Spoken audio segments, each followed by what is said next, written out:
Hello दोस्तों, आप सबका स्वागत है इस नए चैनल में जिसका नाम है पवार्स हिंदी एकेडमी।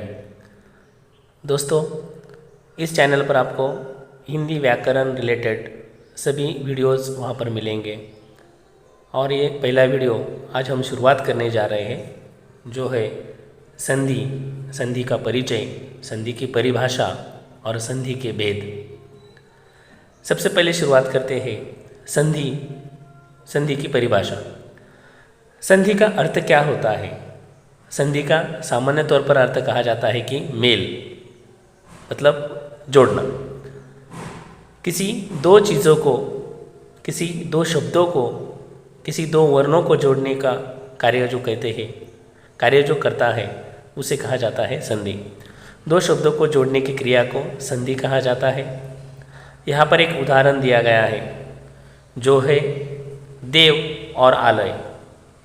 दो शब्द अलग अलग हैं। देखिए, देव और आलय अलग शब्द है दोनों भी, लेकिन यहाँ पर दोनों के जोड़ से या दोनों शब्दों का जब मेल होता है, संधि होती है, तब शब्द बन जाता है देवालय। क्या बन जाता है? देवालय। तो यहाँ पर देवालय शब्द की निर्मिति कैसे हुई है, किस तरह से वो जुड़ता है, उसका नियम आज हम यहाँ देखेंगे। पहले देव जो शब्द है, उस शब्द का हम वर्ण विच्छेद कर लेंगे। सबसे पहले आपको समझना होगा, वर्ण विच्छेद और संधि विच्छेद करना अलग अलग बात है। संधि विच्छेद मतलब दो शब्द को अलग करना, जैसे देव और आलय, यह संधि का विच्छेद है। और संधि युक्त शब्द जो है वो देवालय बन जाएगा।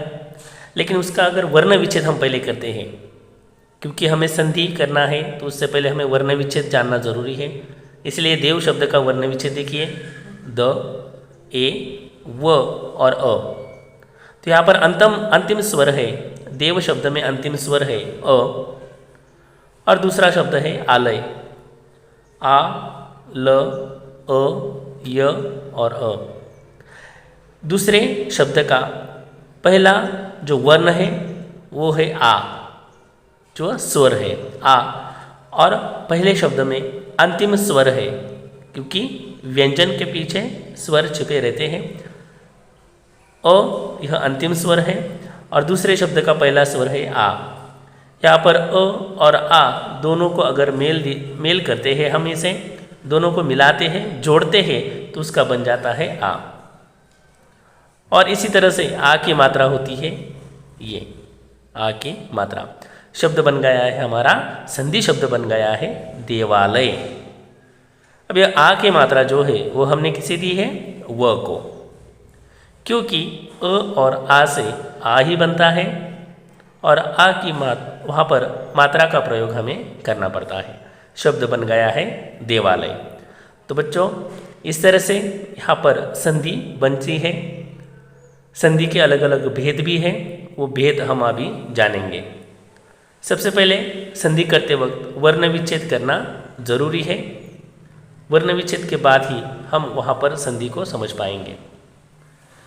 संधि के भेद, संधि के भेद हैं, पहला है स्वर संधि, दूसरा है व्यंजन संधि और तीसरा है विसर्ग संधि। संधि के ये तीन मुख्य भेद हैं, प्रमुख भेद हैं। स्वर संधि में कुछ उपभेद हैं। उसमें पहला है दीर्घ संधि, दूसरा है गुण संधि, तीसरा है वृद्धि संधि, चौथा है यन संधि और पांचवा है अयाज्य संधि। तो बच्चों, यहाँ पर हमने संधि क्या होता है, संधि की परिभाषा और संधि के एक उदाहरण वहाँ देखा है। इस वीडियो में बस आपको इतनी ही जानकारी मिलेगी। अगले वीडियो में आपको स्वर संधि के जो उप प्रकार है, उसमें दीर्घ संधि का उपयोग कब करना है, उसकी पहचान कैसे करनी है, ये मैं आपको बताऊंगा। वीडियो देखने के लिए धन्यवाद।